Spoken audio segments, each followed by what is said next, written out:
Hello everyone, कुछ कारणों से हम फर्स्ट वीडियो सेगमेंट जो बना रहे थे उसमें दो ही अंतर समझ पाए थे। बट हम यहाँ से तीसरा अंतर समझना शुरू करेंगे। चैप्टर 2 का जो ये तीसरा अंतर है स्वपरागण और परपरागण के मध्य होगा। पुष्प में दो मुख्य अंतर पाए जाते हैं, डिफरेंस स्वपरागण और परपरागण में, और इनसे क्वेश्चन कई बार बोर्ड एग्जाम में पूछे गए। तो आइए जान लेते हैं स्वपरागण और परपरागण क्या है। स्वपरागण और परपरागण की परिभाषा क्या है। स्व मीन्स होता है स्वयं का, परागण मीन्स होता है परागण। जब किसी पुष्प का परागकण उसी पुष्प के वर्तिकाग्र तक पहुंचकर पॉलिनेशन की प्रक्रिया पूर्ण करता है और निषेचन पूर्ण होता है, तो ऐसे परागण को स्वपरागण कहते हैं। जबकि जब किसी दूसरे पुष्प का, पर मीन्स होता है दूसरे का या दूसरों से, दूसरे पुष्प का परागकण दूसरे पुष्प के वर्तिकाग्र तक पहुंचता है और पॉलिनेशन की प्रोसेस कंप्लीट करता है, तो ऐसे परागण को हम परपरागण कहते हैं। तो this is the definition self pollination and cross pollination. अब हम अंतर देखते हैं। यह प्रक्रम उसी पुष्प में उसी पुष्प के वर्तिकाग्र तक परागण के पहुंचने से होता है। यह प्रक्रम दूसरे पुष्प के वर्तिकाग्र पर दूसरे पुष्प का पॉलन ग्रेन पहुंचने से होता है। इस पुष्प में, इस प्रकार की प्रोसेस में पुष्प द्विलिंगी होते हैं, बाइसेक्सुअल होते हैं। नर व मादा जननांग एक पुष्प में पाया जाता है। इस प्रक्रम में पुष्प एक लिंगी होता है। नर जनन तंत्र अलग पुष्प में जबकि मादा जनन तंत्र अलग पुष्प में पाया जाता है। अगर हम स्वपरागित पुष्प की बात करें तो इस प्रक्रम में जो पुष्प होते हैं वो रंगीन तो होते हैं परंतु उनमें सुगंध कम पाई जाती है। जबकि अगर हम परपरागण की बात करें तो इनमें से विभिन्न प्रकार के कीट, भौरे, मधुमक्खी, तितलियां और भी बहुत सारे कीट अट्रैक्ट होते हैं। यानी ये पुष्प रंगीन तो नहीं होते परंतु इनमें सुगंध अधिक पाया जाता है, जिसके कारण नेक्टर अधिक होता है, मकरंद भी ज्यादा पाया जाता है, जिसके कारण कीट और अन्य फैक्टर्स इनकी तरफ आकर्षित होते हैं। इस प्रोसेस में स्वपरागण में किसी एक्सटर्नल फैक्टर की आवश्यकता नहीं है, यानी किसी माध्यम की आवश्यकता नहीं होती है, जैसे जल, कीट, वायु इत्यादि की कोई आवश्यकता नहीं है और यह परागण स्वयं हो जाता है। जबकि परपरागण तभी संभव हो पाता है जब माध्यम की आवश्यकता होती है। परपरागण में जल, वायु, कीट जैसे माध्यम की जरूरत पड़ती है तो परपरागण पूर्ण हो सकता है। तो this is the third difference of sexual reproduction of flowering plant. Then इसके बाद हम चौथे अंतर की तरफ जाएंगे। नेक्स्ट डिफरेंस इस चैप्टर का चौथा और छोटा सा डिफरेंस है बट कई बार पूछा जा चुका है। सत्य फल व असत्य फल में अंतर, true fruits and false fruit में डिफरेंस क्या होता है। तो पहले तो हम यही जानते हैं कि सत्य फल और असत्य फल किसे कहते हैं और वही इसका मुख्य अंतर है। जनरली जो प्रोसेस है, थोड़ा सा मैं आपको पीछे ले चलूंगा तभी आपको ये क्लियर कर पाऊंगा कि एक पुष्प में चार मुख्य भाग होते हैं। यानी पुष्प के अंदर पहला चक्र होता है जिसे हम बाह्य दल कहते हैं, या पहले पुष्प को भाग को हम कैलिक्स कहते हैं या इसे हम बाह्य दल कहते हैं। देन दूसरा भाग जो होता है इसे हम दल पुंज या दल कहते हैं। तीसरा भाग होता है उसे हम पुंकेसर या एंडोसियम कहते हैं और चौथा भाग होता है उसे हम स्त्री केसर या गाइनोसियम कहते हैं। इस प्रकार एक पुष्प के अंदर चार मुख्य भाग होते हैं।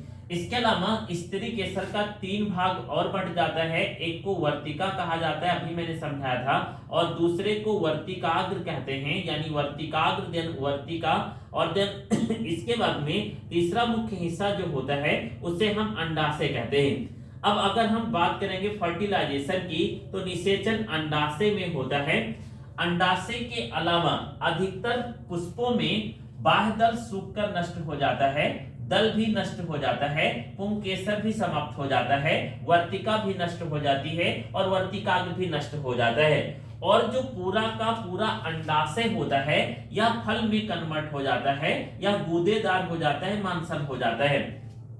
अब आप ध्यान से सुनेंगे, ब्रह्मांड के आवृत बीजी पादपों में अधिकतर जो पुष्प होते हैं उनमें से निषेचन के बाद, निषेचन के पहले ये सब बने रहते हैं, निषेचन के बाद बाह्यदल नष्ट हो जाता है, दल, पुंकेसर, स्त्री केसर, इसमें वर्तिका, वर्तिकाग्र नष्ट हो जाता है और पूरा का पूरा अंडाशय फल में कन्वर्ट हो जाता है। अब डिफरेंस देखिएगा, अगर किसी हम जनरल सत्य फल की बात करेंगे तो इनमें निषेचन के बाद, बहुत ध्यान से समझिएगा, इनमें निषेचन के बाद आफ्टर फर्टिलाइजेशन, निषेचन के पश्चात अंडाशय के द्वारा यानी कंप्लीट ओवरी फल बनता है। अंडाशय के द्वारा, कंप्लीट ओवरी के द्वारा फ्रूट का फॉर्मेशन होता है, यानी फल का निर्माण होता है।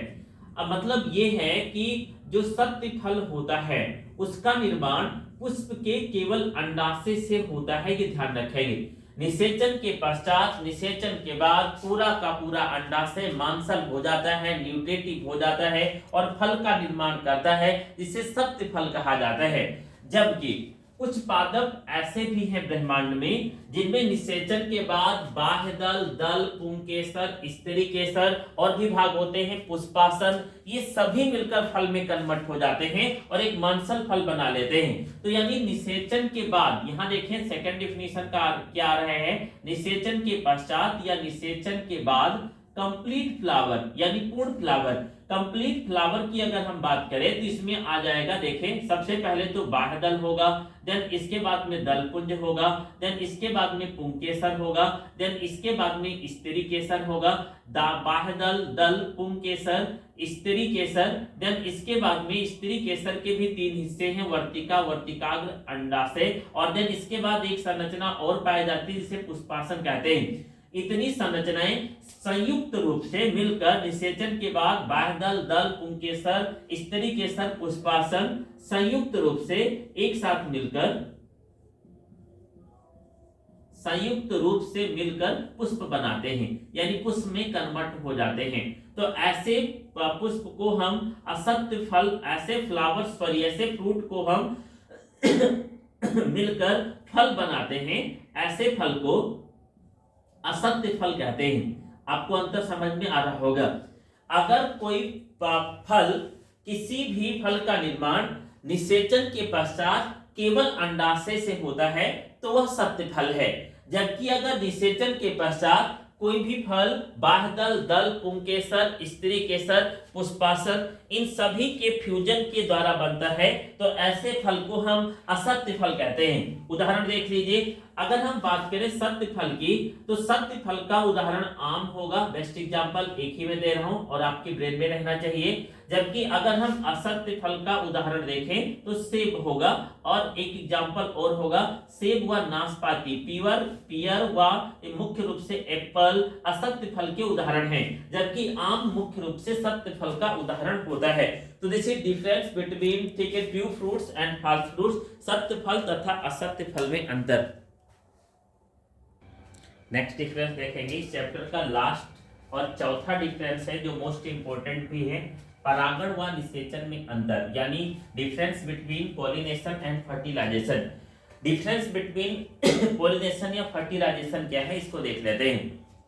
सामान्यतः वर्तिकाग्र पर पराग कणों के पहुंचने की प्रक्रिया को परागण कहते हैं, यानी पराग कण का लघु बीजाणु का मादा जनन तंत्र के वर्तिकाग्र पर स्थानांतरित होना परागण कहलाता है। अभी मैंने इसमें अंतर भी आपको स्वपरागण परपरागण में समझाया था।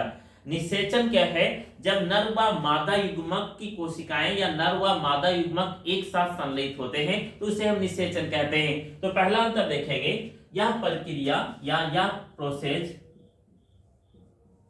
यह प्रक्रिया पराग कणों के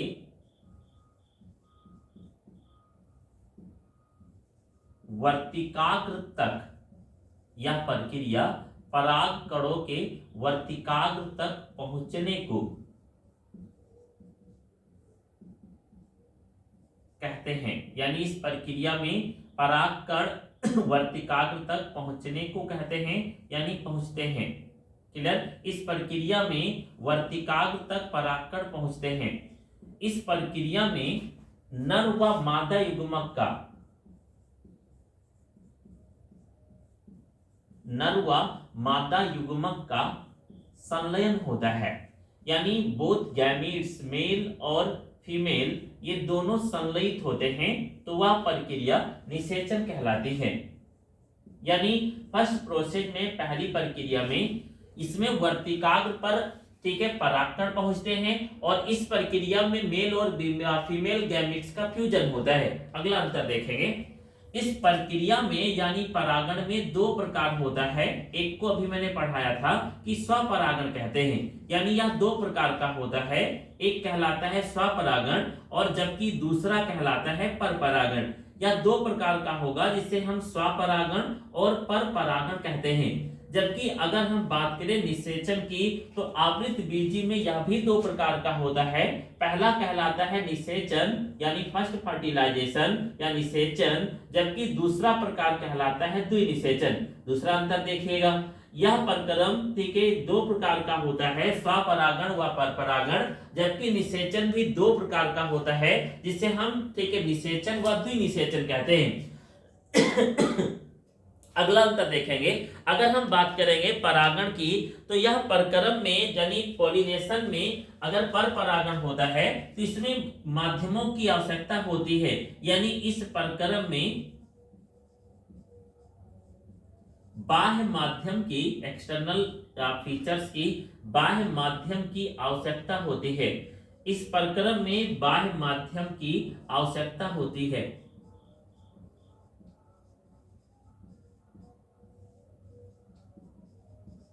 और इस प्रक्रम की अगर हम बात करें तो इसमें किसी भी बाह्य माध्यम की आवश्यकता नहीं होती है।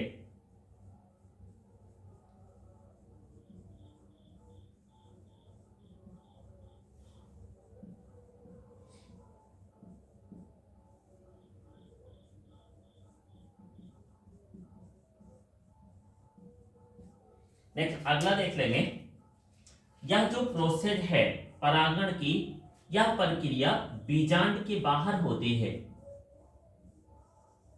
और यह प्रक्रिया बीजांड के अंदर होती है,